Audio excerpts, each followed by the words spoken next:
le thème de mon message aujourd'hui, le thème de mon message, il est simple, c'est l'Éternel marche devant toi. Dis à la personne à côté de toi, devant toi, devant toi, devant toi. Alors, j'ai une petite question simple à vous poser aujourd'hui. Elle est la suivante. As-tu ou avez-vous déjà entendu le bruit des pas de Dieu quand il marche?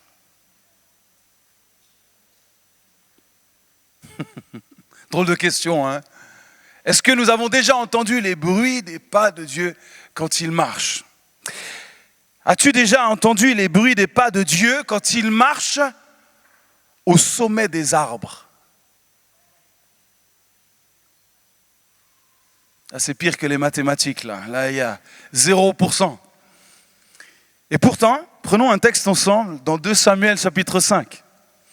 Si vous avez une Bible, je vous invite à la prendre. Si toutefois vous n'avez pas de Bible, ça va s'afficher derrière. Et si toutefois vous n'avez même pas de Bible à la maison, je vous invite à aller voir quelqu'un de l'accueil pour qu'on puisse remédier à cela aujourd'hui. Lisons cette lecture, 2 Samuel chapitre 5, verset 24. Quand tu entendras un bruit de pas dans les cimes des mûriers, alors hâte-toi, car c'est l'Éternel qui marche devant toi. Pourquoi? Pour battre l'armée des Philistins. David fit ce que l'Éternel lui avait donné, et il battit les Philistins depuis Géba jusqu'à Gézer. Lorsque tu entendras un bruit de pas dans les cimes des mûriers, quand tu m'entendras marcher sur le haut des arbres, hâte-toi de te mettre en route pour combattre l'armée des Philistins. J'ai trois points à vous donner aujourd'hui sur le thème « L'Éternel marche devant toi ». Le premier point, Dieu prend forme personnellement dans nos combats. Et là, vous auriez pu dire Amen. Ouais, c'est pas très convaincant tout ça, mais l'Éternel prend forme. Il prend forme littéralement dans nos combats. Dans tes combats, dans mes combats, l'Éternel prend forme. La question n'est pas de savoir si nous avons des combats, puisque nous en avons tous. La question, c'est de savoir est-ce que l'Éternel prend forme dans mes combats. C'est ça la vraie question aujourd'hui. Qu'on soit chrétien ou non, nous avons tous nos combats. Il y a tous des combats dans la vie. Tout le monde a son lot de combats. Mais ici, dans ce texte, quand Dieu s'adresse à David, il s'adresse aussi à chacun d'entre nous. Et ce qu'il aimerait nous dire à tous aujourd'hui, c'est que tu n'es pas seul dans le combat. Tu n'es pas seul et tu ne seras jamais seul. Si Dieu est avec toi, tu ne seras jamais seul. Alors il est vrai que parfois nous pouvons ressentir une certaine solitude. Vrai ou pas? Qui s'est déjà senti seul dans un combat? Soyons honnêtes maintenant. Moi je peux lever la main, oui. Je me suis déjà senti seul dans un combat. Même mes deux mains à la limite. Mais la réalité n'est pas toujours ce qu'on ressent. La vérité n'est pas toujours ce qu'on ressent. Je me suis senti seul, mais la vérité c'est que je n'étais pas seul. Mes émotions me disaient, Matt, tu es seul. Mais ma foi me disait, non, Matt, tu n'es pas seul. Dieu est avec toi dans le combat. Il prend forme dans le combat. Il prend forme avec toi. C'est ce que nous croyons qui compte, ce n'est pas ce que nous ressentons. La foi n'est pas une émotion. La foi est une conviction que ce que Dieu dit est vrai. Et aujourd'hui, j'aimerais nous encourager par écouter ce que la parole de Dieu dit et à recevoir cette parole pour que nous puissions repartir de ce lieu plein de conviction que Dieu prend forme dans mes combats. Dieu prend forme quand je suis dans la lutte, quand je suis au fond du trou. Dieu est avec moi. Dieu prend forme. Dieu connaît et il marche devant nous. Devant nous. Mais nous avons ici, comme David lui-même a dû le faire, nous avons un devoir, c'est d'être attentif. Dieu lui a dit, quand tu entendras, sois attentif, écoute. Et ensuite, hâte-toi, donc sois réactif. Il y a deux attitudes, écoute et agis. Écoute et agis. Si tu veux voir Dieu prendre forme dans ta vie, tu dois écouter et agir. Et écouter et te mettre en action. Ce n'est pas commun, c'est vrai, d'entendre Dieu marcher sur les arbres. Ce n'est pas commun d'entendre le bruit même de quelqu'un, tout simplement un homme marcher sur un arbre, sur la cime d'un arbre. Pourtant Dieu dit, tu vas pouvoir m'entendre là où personne ne m'entend. Tu vas pouvoir entendre là où personne ne m'attend. Sois attentif, écoute ce que j'ai à te dire. Écoute ma voix, écoute-moi bien. Et ensuite, hâte-toi d'obéir à ce que je te dis.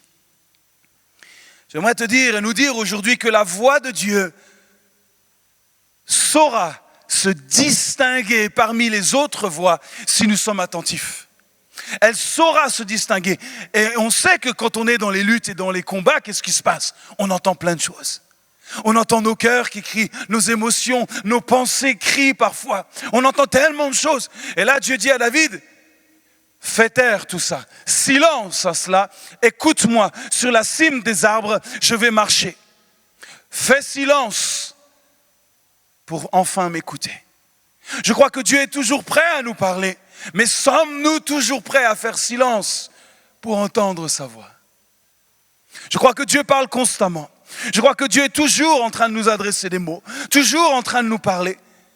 Mais nous sommes tellement environnés d'autres bruits et d'autres paroles que nous ne pouvons plus l'entendre. Les gens disent, mais Dieu ne parle pas. Non, c'est que tu ne l'entends plus. Tu ne peux plus l'entendre. Il marche là où personne ne marche. Il ne marche pas comme toi et moi dans le monde naturel. Il marche surnaturellement sur la cime des arbres. Es-tu prêt à l'entendre marcher? Je crois qu'il n'y a rien de plus extraordinaire que de vivre en entendant la voix de Dieu. Rien de plus sécurisant que la voix d'un Père qui nous conduit. Rien de plus sécurisant que savoir que celui qui me connaît parfaitement marche devant moi et il va me faire connaître le chemin de la victoire. Rien n'est plus sécurisant que cela. Vous savez, dans le combat, il y a toujours une voie à suivre et une voie à écouter. Il y a une voie à suivre et une voie à écouter. Sois bien attentif. Et j'aimerais nous le rappeler aujourd'hui, avec Dieu, il n'y a pas de cul-de-sac. Dieu ne t'emmènera jamais dans un cul-de-sac. Tu dis, oh bah mince, je pensais pas, là je sais pas ce qu'on va faire là. Non. Dieu ne va jamais nous emmener dans un endroit où nous ne pouvons plus avancer. Dieu sait, il connaît chaque chemin, il connaît la cime des arbres. C'est pour te dire qu'il connaît absolument tout et surtout, il maîtrise tout. Il est capable de faire ce que personne n'est capable de faire. Il est capable d'ouvrir une voie là où il n'y a pas de voie. Il est capable de créer un chemin là où il n'y a pas encore de chemin. Et c'est ce que Dieu veut faire avec toi et avec moi. C'est ça qui est extraordinaire. Il prend forme. Est-ce qu'aujourd'hui, en regardant ta vie personnelle avec Dieu, tu peux dire, j'ai vu Dieu prendre forme dans mes combats. J'ai vu Dieu prendre forme dans ma vie. Je l'ai vu agir d'une manière ou d'une autre. Je sais que quand j'ai regardé là, ce n'était pas un homme ou une femme. C'était Dieu lui-même qui marchait à côté de moi ou devant moi et il m'a montré le chemin pour sortir de là où j'étais. Si tu n'as pas encore vécu ça, alors tu peux le vivre, j'aimerais te le dire. Tu es appelé même à vivre cette dimension-là. Pourquoi? Parce que Dieu prend forme dans les combats. Il prend forme. Alors écoute, hâte-toi. Écoute les instructions. Ésaïe chapitre 58 verset 11. Écoutez cette belle promesse. L'Éternel, est-ce que tu es prêt à écouter maintenant? Petite parenthèse, quand vous venez le dimanche, écoutez la parole de Dieu. Est-ce que vous venez écouter réellement Dieu ou vous venez simplement écouter quelqu'un qui prêche? Si vous écoutez simplement ce que je dis, ça ne changera absolument rien à votre vie. Rien, je suis qu'un homme. J'ai une bouche comme vous et je parle comme vous et je n'ai rien à offrir de surnaturel qui pourrait changer votre vie. Par contre, si vous mettez votre foi dans la parole de Dieu qui est prêchée, c'est cette parole-là qui va changer votre vie. Dieu va prendre forme et vous allez voir Dieu qui marche sur la cime des mûriers, sur le sommet des mûriers. Il veut dire, ça c'est une voie que je veux suivre. Ça c'est la voie de l'Éternel et je veux me mettre en route avec cela. Alors écoute cette parole maintenant. Ésaïe, chapitre 58, verset 11. L'Éternel sera toujours ton guide. Alléluia. Il rassasiera ton âme dans les lieux arides. Et il redonnera de la vigueur à tes membres, à ton corps. Tu seras comme un jardin arrosé, comme une source dont les eaux ne tarissent pas. Est-ce que tu reçois cette parole aujourd'hui, mon ami? Est-ce que tu vois Dieu? Est-ce que Dieu prend forme maintenant? Cette parole est pour toi aujourd'hui. Il sera toujours ton guide. Si tu es perdu aujourd'hui, si ta vie manque de sens, si les décisions que tu as prises jusqu'à aujourd'hui t'ont emmené dans un cul-de-sac, aujourd'hui j'aimerais te dire, l'Éternel est suffisamment grand pour ouvrir une voie là où juste ce que tu vois devant toi est un mur fermé ou voire même 4 murs. Le Seigneur va créer une ouverture nouvelle et va te donner une nouvelle destinée, une nouvelle perspective et une nouvelle lumière afin qu'il soit ton guide. Je le crois personnellement, mais il faut que tu entendes sa voix aujourd'hui et que tu te hâtes. Hâte-toi maintenant de suivre. N'attends pas demain. Hâte-toi maintenant. Alors ça, c'est le premier point. Le deuxième point, donc Dieu prend forme. Deuxième chose, Dieu informe. Dieu donne des informations. Dieu sait qu'en tant qu'homme, nous avons parfois besoin aussi d'informations. C'est pour ça qu'il nous parle, c'est pour ça qu'il nous communique des choses. Bien sûr, la foi est engagée, mais ça n'exclut pas que Dieu nous donne des informations pour avancer. Il en a donné à David. Et si vous lisez l'histoire, juste quelques versets plus haut, David avait déjà été en lutte contre ce même peuple. Et la première fois, il était allé voir Dieu et Dieu lui avait dit, vas-y, allez. Va les battre. Et il est allé directement, il a battu cette armée. La même armée est revenue après. Et là, David, qu'est-ce qu'il a fait? Il s'est dit, bon, puisque Dieu me l'a dit une première fois, je vais aller tout de suite la deuxième fois? Non. Il est allé reconsulter Dieu. Il a dit, qu'est-ce qu'il faut que je fasse de nouveau avec cette armée? Ils sont revenus. Et là, Dieu va donner de nouvelles informations pour une nouvelle stratégie à ce moment-là. Je trouve ça très intéressant. Dieu n'a pas une seule stratégie, mais il est illimité dans la manière dont il agit. Dieu est sans limite. Il peut agir tantôt d'une manière, tantôt d'une autre. Regardez comment Jésus a opéré les miracles. Il n'y a pas eu un miracle qui s'est fait de la même manière. Il a craché, il a fait de la boue, hop, il a mis ça sur les yeux de quelqu'un, il a dit va te laver au lavoir. Et puis ensuite, qu'est-ce qu'il a fait? Il a dit tiens, prends ton lit et marche, lève-toi. Il y a eu plein de manières différentes de comment Jésus a guéri les malades. Il n'y a pas une seule manière. On ne peut pas mettre Dieu dans une boîte. Il agit tantôt d'une manière, tantôt d'une autre.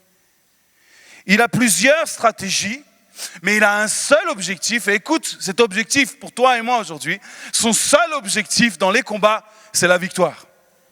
Son seul objectif, c'est que tu marches dans la victoire, que tu sois victorieux et victorieuse, que tu sortes de cette épreuve victorieux et victorieuse. C'est son seul objectif. Il n'en a pas d'autre. Comment il y arrive? Comment il veut le faire? Ça, il faut être attentif. Là, il faut ouvrir ses oreilles et quand il parle, se hâter. Il sait être créatif, innovant. On le voit même de nombreuses histoires dans l'Ancien Testament. Pourtant, il y a eu beaucoup d'histoires de guerre dans l'Ancien Testament, de lutte, de combat, tantôt d'une manière, tantôt d'une autre. Gédéon, par exemple, avec les cruches et le feu. Ça, il n'y a pas eu d'autres histoires comme ça. C'était Gédéon avec 300 hommes, des cruches et du feu. Je n'ai pas le temps de détailler tout ça. Si vous ne connaissez pas cette histoire, vous pourrez découvrir ça. Jéricho, il a fallu marcher 7 jours autour de la ville. 6 jours en silence et le 7e jour, pousser des cris de joie. Est-ce que ça, ce n'est pas une stratégie bizarre? Dieu informe. Il informe de la manière dont il va agir. Est-ce qu'il donne tous les éléments? Non, pas toujours. Mais il nous donne suffisamment d'éléments. Pourquoi? Pour nous mettre en route par la foi. Il te donne suffisamment d'éléments pour pouvoir enclencher le premier pas. Parfois, nous avons cette facilité à attendre encore et encore que Dieu nous parle. Et parfois Dieu te dit, je t'ai déjà donné suffisamment d'informations. Pourquoi voudrais-tu plus d'informations encore? Tu as tout ce qu'il faut pour enclencher maintenant. Hâte-toi d'entrer. Ensuite, plus nous avançons, plus il y a des informations qui vont arriver.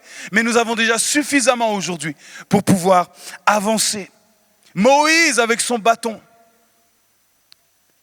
pour ouvrir la mer Rouge. Ça, c'est aussi bizarre, non? Prenons les 10 plaies d'Égypte. Extraordinaire. La créativité de Dieu. 10 plaies. David avec quelques cailloux et une fronde. Samson avec une mâchoire d'âne. Voyez, Dieu opère quand il veut, où il veut et de la manière dont il veut. Plus important, c'est de savoir que Dieu prend forme et que Dieu informe sur sa stratégie. Parfois, dans le combat, dans les difficultés, les épreuves, il est difficile d'entendre ou de comprendre la stratégie de Dieu. C'est vrai. Pas toujours simple à comprendre. Et pourtant, c'est celle-ci que nous devons recevoir. Alors, j'aimerais nous donner un conseil aujourd'hui. Quand nous sommes dans les combats, peut-être aujourd'hui certains sont dans des combats intérieurs, peut-être luttent avec certaines choses, peut-être luttent avec certaines addictions, peut-être luttent avec des peurs et des craintes ou des doutes, peu importe ton combat, la stratégie c'est la victoire, premièrement. Et la deuxième chose que j'aimerais te dire, ne cède pas à la panique, ne panique pas, sois en paix, restons confiants, confiante, même quand les circonstances sont difficiles et compliquées à comprendre. Pourquoi? Parce que j'aimerais nous dire que la stratégie de Dieu est une stratégie qui marche à 100%. C'est une garantie à 100% que si tu es fidèle et tu obéis à ce que Dieu te demande, tu auras la victoire. Dieu ne te conduira jamais vers la défaite. Dieu ne te conduira jamais vers l'échec. Il te conduira vers la réussite, vers la victoire intérieure, la victoire de tes addictions, de tes péchés, peu importe ce qui te rend captif aujourd'hui.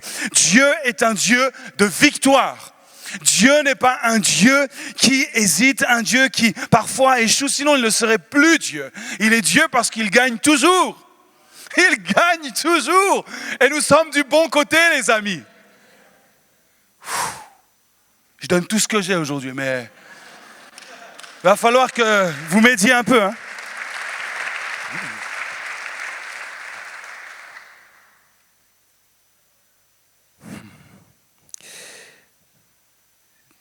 Romains 8, verset 28.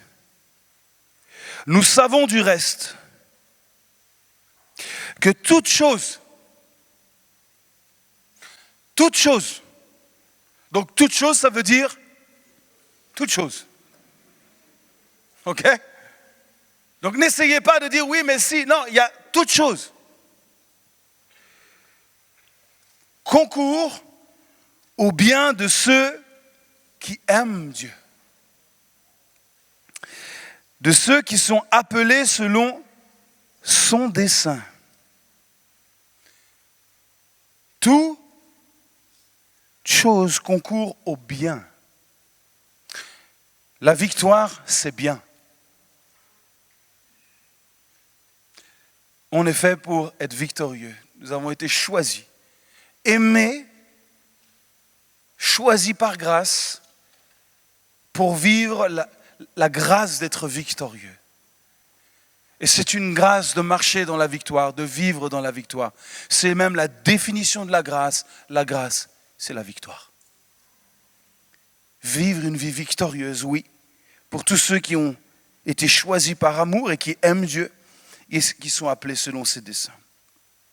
On raconte une histoire en Chine, bien populaire, au sujet d'un fermier qui n'avait qu'un cheval et qui vivait seul avec son fils.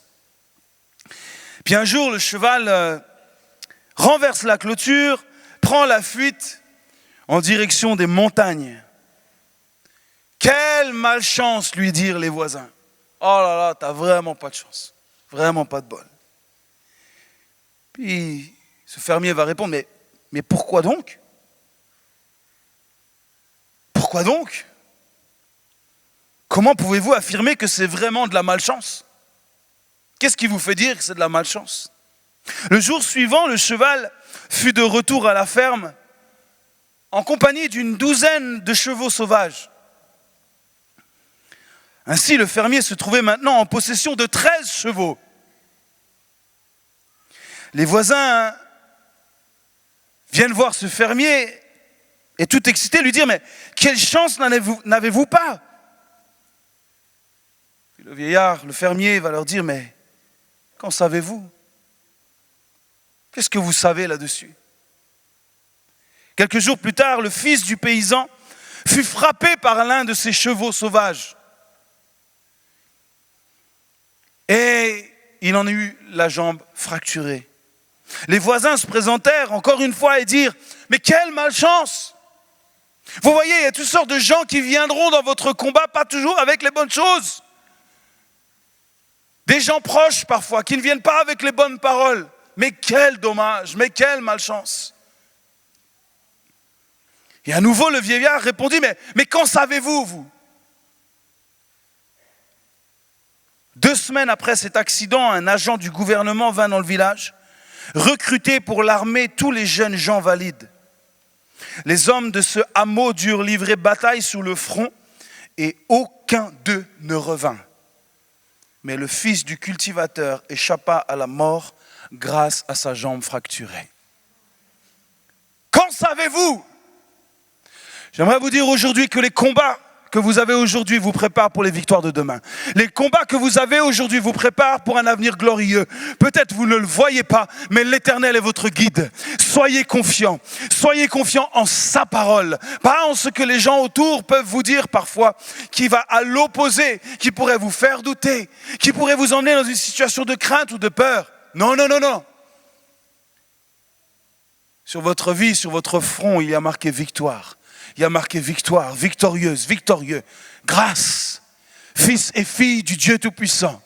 L'Éternel est votre guide. Voilà ce qui est marqué sur vos vies. Et cela m'emmène à mon dernier point, à mon 3e point.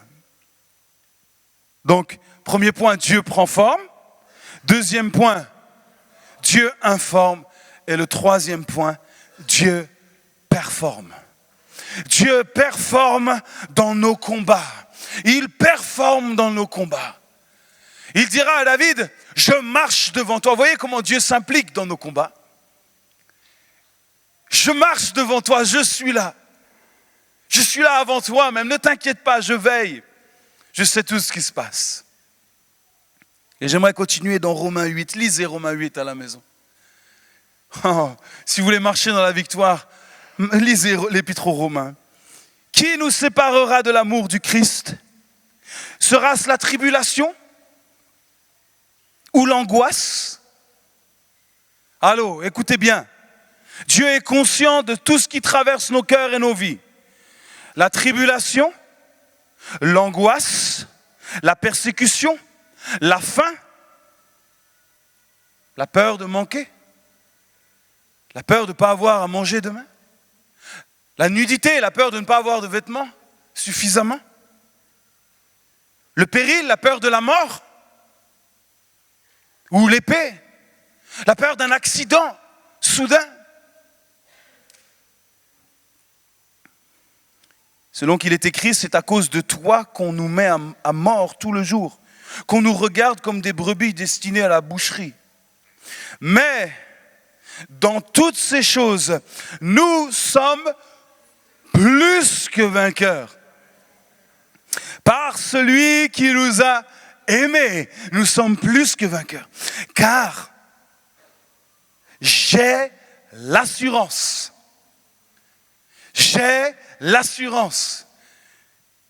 que ni la mort, ni la vie, ni les anges, ni les dominations, ni les choses présentes, ni les choses à venir, ni les puissances, ni la hauteur, ni la profondeur, ni aucune créature ne pourra nous séparer de l'amour de Dieu manifesté en Jésus-Christ, notre Seigneur. Amen. Ce syntaxe extraordinaire, les amis. Est-ce que tu entends Dieu qui prend forme sur le sommet des arbres quand il te parle de cette manière? Est-ce que tu dis ça, c'est pour moi ça?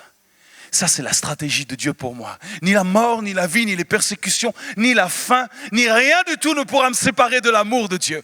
Je suis confiant, j'entends sa voix, je reçois sa voix. Et je suis sa voix.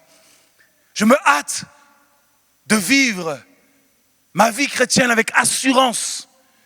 Je mets toute ma confiance. Alors, plus que vainqueur. Est-ce que vraiment on comprend ce que ça veut dire ? Un vainqueur, on sait ce que c'est. Vous avez peut-être déjà joué au moins une fois à un jeu de société, il y a un vainqueur. Peut-être fait un match de foot, il y a un vainqueur. Peut-être vous n'aimez pas perdre. J'en connais certains ici. Vous aussi, vous en connaissez ? Pourquoi ? Parce que quand on joue, on veut gagner, vrai ou pas ? On joue pour gagner, non ? Peut-être vous avez été éduqué, on joue pour le plaisir. Ah, mais le plaisir, c'est de gagner, non ? Qui perd une partie de jeu dit « Waouh, trop bien, j'ai perdu ». Il n'y a personne qui dit ça. On a envie de gagner, c'est normal. Alors, parfois, on y met un peu trop d'enthousiasme ou un peu de...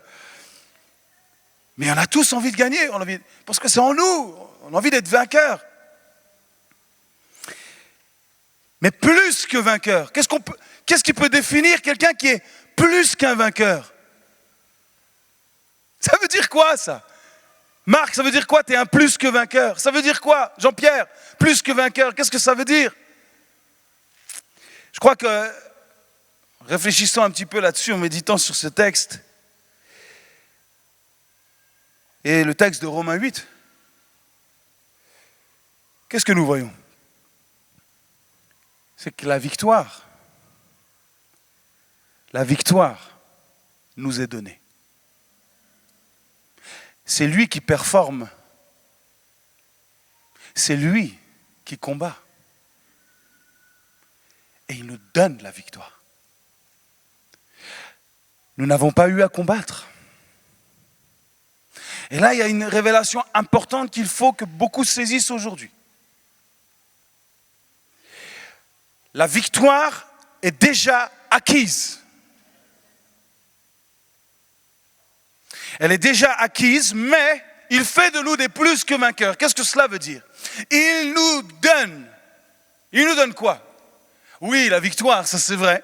Mais il nous donne la joie de l'expérimenter, cette victoire, en étant nous-mêmes sur le terrain de guerre. David n'a pas été épargné par la guerre. Il a dû aller sur le terrain de la guerre. Dieu lui a donné la victoire, mais il a fallu qu'il aille sur le terrain de guerre pour manifester cette victoire. Pourquoi ? Parce que mon ami, quand tu as combattu et que tu as vaincu, il y a une joie inexprimable, inexplicable, qui transforme ta vie. Et c'est exactement ce que Dieu te dit aujourd'hui. Tu pars au combat, non pas en doutant de si tu vas gagner ou pas. Tu sais que tu es plus que vainqueur. Pourquoi ? Parce que la victoire t'a déjà été donnée et que tu viens simplement marcher là où Dieu t'a appelé pour déclarer sa victoire. Il est victorieux, il est tout puissant et je suis là où mon pied marche, je suis un victorieux. La Bible dit, et Dieu a dit à Josué, là où ton pied se trouve, c'est à toi. Là où tu marches dans la victoire. Tu es plus que vainqueur. Tu n'as pas eu à combattre pour cela, mais je te donne ma victoire. Je te donne ma victoire. Moi, je trouve ça extraordinaire. Nous n'avons pas eu besoin de combattre, mais Dieu est tellement plein d'amour pour nous qu'il dit de toute façon, vous ne pourriez pas gagner ce combat. C'était perdu d'avance pour l'humanité. Je vous donne ma victoire. Marchez dans la victoire. Allez sur le terrain avec une mentalité, une conviction que vous êtes plus que vainqueur en mon nom. Dieu n'a besoin de personne pour remporter la victoire. Vrai ou pas ? Est-ce qu'il avait besoin de David pour exterminer les Philistins ? Mais non. Il y a bien des fois où Dieu a voulu exterminer d'ailleurs. Au temps du déluge, il a eu besoin de personne pour enlever tout le monde. Vrai ou pas ? Il n'a eu besoin de personne. Il a fait venir l'eau d'en haut et d'en bas. il nous a dit que le sol a commencé à éclater, la pluie a commencé à tomber et ça a exterminé la terre entière. Là, Dieu n'a besoin de personne.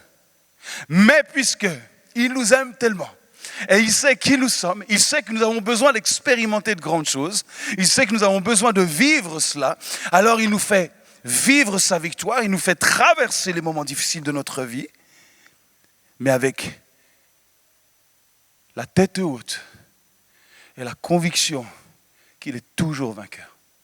Il est toujours vainqueur et Dieu aura toujours le dernier mot. Toujours. Toujours. Et nous sommes en cela sans crainte. J'aimerais vous montrer une petite vidéo que peut-être vous avez déjà vue. Mais qu'est-ce qu'elle m'a fait rire, cette vidéo. Nous sommes à la Attends, finale. Maria, 2 secondes. Lorient. 2 secondes, voilà. C'est une petite vidéo qui parle d'un homme qui s'appelle Rémi Gaillard. Ça vous dit quelque chose, Rémi Gaillard? Vous allez comprendre un petit peu l'histoire, là, rapidement. En plus, il y a quelqu'un qui commente ce qui se passe. Je vous demande d'écouter bien attentivement et de regarder tout ce qui va se passer dans les 2 minutes de vidéo. Et on se retrouve juste après. Nous sommes à la finale, Lorient-Bastia, finale de la Coupe de France. Ça y est, le match est terminé. Notre ami Rémi est dans les tribunes. Il a enfilé un maillot qui n'est même pas le bon de l'équipe de Lorient. Et il va se glisser au milieu des joueurs. Personne ne va s'en apercevoir. Vous allez le voir apparaître sur votre écran. C'est lui. Il est là au milieu des joueurs et il va aller serrer la main au président de la République, qui, d'après ce qu'il nous a dit, lui a dit qu'il avait très bien joué. Alors, il serre la main au président de la République, mais c'est vrai que vous allez voir que tout le monde est tombé dans le panneau. Donc jusque-là, on peut se dire, bon, il a réussi à se faufiler entre les joueurs, mais ça va plus loin. Il descend sur le terrain, il passe les contrôles de sécurité. Regardez, il a des baskets, on devrait s'en apercevoir. Personne ne s'en aperçoit. Il fait partie des joueurs. Il court sur le terrain, il se jette devant les photographes, il se casse un peu la figure. Et même les joueurs, c'est ça qui est fou. Là, il crie son slogan. C'est en faisant n'importe quoi qu'on devient n'importe qui. Il va soulever la coupe. Et moi, ce qui me tue, c'est que même les joueurs ne s'aperçoivent même pas qu'il y a un intrus au milieu. Et il va aller saluer la foule, qu'est-ce que vous croyez? Puisqu'il est là, bien sûr. Il est là, voilà, il danse avec les autres joueurs qui le tiennent dans ses bras, en se disant, tiens, un remplaçant qu'on ne connaissait pas, je ne sais pas. Un petit tour d'honneur, ah, c'est fantastique quand on sait, oui, quand on sait qu'il y a des barrages de sécurité incroyables. C'est incroyable. Alors là, c'est l'une de mes scènes préférées. Le capitaine d'Archeville qui va le prendre dans ses bras. Il est là, regardez. Personne ne s'aperçoit de rien, voilà. Petite empoignade de ce grand avant-centre qui est d'Archeville et qui a eu la très bonne idée de rejoindre les Girondins de Bordeaux, c'est le passage. Et donc, c'est pas fini. Vous allez le voir. Il se met face aux caméras. Notez qu'il va passer à peu près sur toutes les télés, hein, le lendemain dans les émissions sportives. Tour d'honneur. Tour d'honneur Avec la coupe et le speaker lui donne la parole. J'ai un mot à passer à Roger Le Maire. Je suis disponible. Et il repart saluer la foule. Moi, je trouve ça extraordinaire. Voilà, un dernier salut. Attendez. Un dernier salut, mais le meilleur est pour la fin. C'est que les supporters le prennent pour un joueur. Et qu'est-ce qui va se passer après cette petite hall-là? C'est qu'il signe des Il va même autographes. signer des autographes, génial. Et il va signer des autographes à la fin du match. De la part de n'importe qui. Il marque n'importe qui en plus. Il signe n'importe qui. Il signe n'importe qui sur les ballons et ça n'empêche, voilà.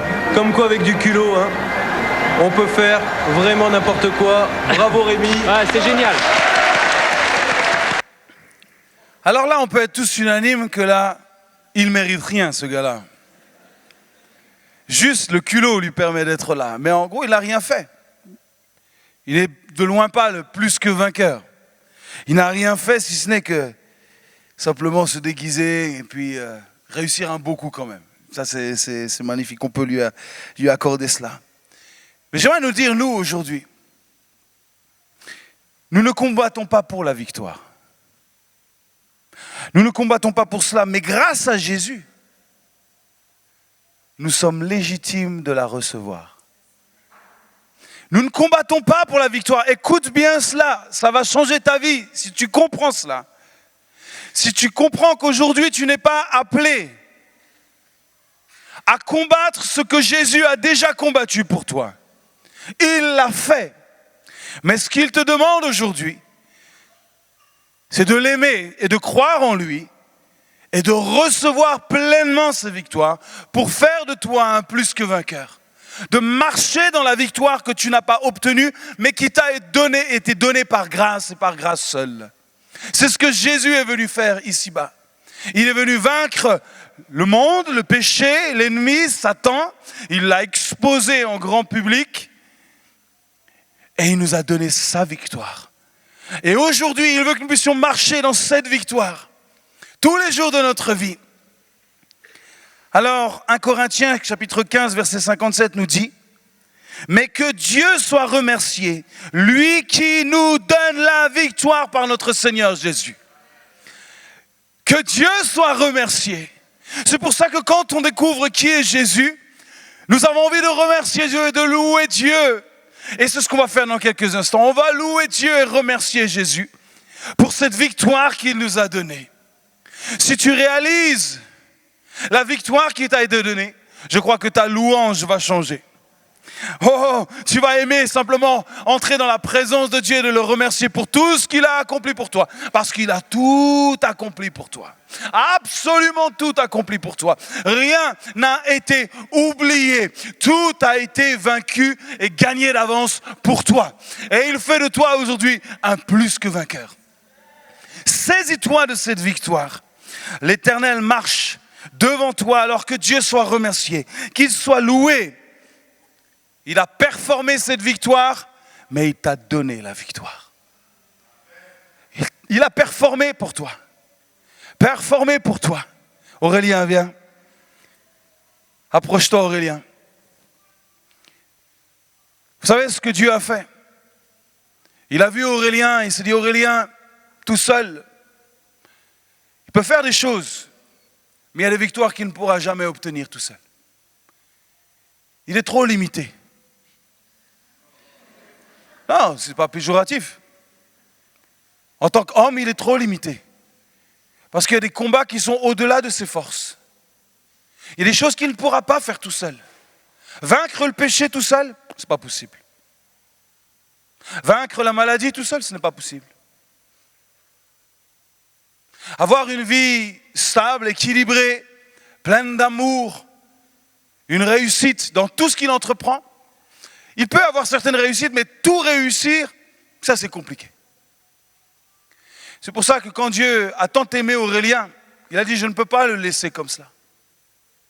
Je ne peux pas le laisser tel qu'il est. J'ai tellement envie qu'il réussisse et qu'il marche dans ma victoire. J'aimerais lui donner ma victoire. Et vous savez ce que Jésus fait? À chaque fois, il vient et il veut te donner sa victoire. Ce prix que lui seul a pu remporter, cette médaille du podium, de la première place sur le podium, il la propose à chacun. Veux-tu porter le signe de ma victoire ou non? Et il vient encore aujourd'hui, il propose à chacun: veux-tu porter le signe de ma victoire sur ta vie? Et libre à chacun de prendre. Tu peux la prendre, Aurélien. Tu peux la mettre. Et de la mettre. De prendre cette victoire. De mettre cette victoire sur nous. D'affirmer cette victoire. Et de regarder et dire: je suis plus que vainqueur. Je ne méritais rien. Mais il m'a donné. Il m'a donné. Le prix de la victoire m'a été attribué. Quelle grâce! Et la bonne nouvelle, c'est que Dieu n'avait pas qu'une médaille à donner. Il a une médaille à donner à quiconque croit. Il peut marcher dans cette victoire. Dieu performe et il te donne cette victoire. À qui le souhaite aujourd'hui? Tu peux la garder, mais il faut la rendre à Lisa, sinon elle va t'en vouloir longtemps. Ok? Parce qu'elle l'a gagnée à la sueur de son front. J'étais avec elle le jour de son combat de jiu-jitsu et j'étais fier d'elle. Elle l'a gagnée. Elle est très fière de ses médailles. Elles sont exposées dans sa chambre. Parce qu'à chaque fois qu'elle voit ses médailles, ça lui rappelle qui elle est. J'ai gagné. J'ai gagné cette médaille. Peut-être vous l'avez déjà vue. Généralement, après une compétition à l'église, le dimanche, elle vient avec sa médaille. Elle est fière de porter cette médaille. Je la laisse. Elle a raison. Elle a gagné. Elle a gagné. Sommes-nous fiers de la médaille que nous avons reçue? Ou nous la cachons comme ça? Non. À force de la cacher, vous ne la voyez même plus. Vous n'y croyez même plus à force de la cacher. Remets cette médaille devant tes yeux aujourd'hui. Remets cette médaille. Remets ce prix, cette victoire qui t'a été attribuée alors que tu ne méritais rien, que tu ne pouvais en aucun cas même courir cette course. Mais il t'a donné le plus grand des prix. Il t'a fait monter sur le podium. Et il te dit, marche dans la victoire. Comporte-toi comme un vainqueur. Comporte-toi comme un vainqueur. Il s'est comporté comme un vainqueur, lui. Mais on sait que ce n'en était pas un. Mais il s'est bien comporté. D'ailleurs, il a trompé tout le monde. Tout le monde a cru qu'il faisait partie de l'équipe, alors que c'était du bluff. Mais nous ne bluffons pas. Nous savons à qui nous appartenons. Oui, nous ne méritions rien, mais la victoire nous a été donnée. Et quand nous arrivons quelque part et dans les luttes et les combats, nous n'avons pas à douter et dire, mais est-ce que je suis légitime de...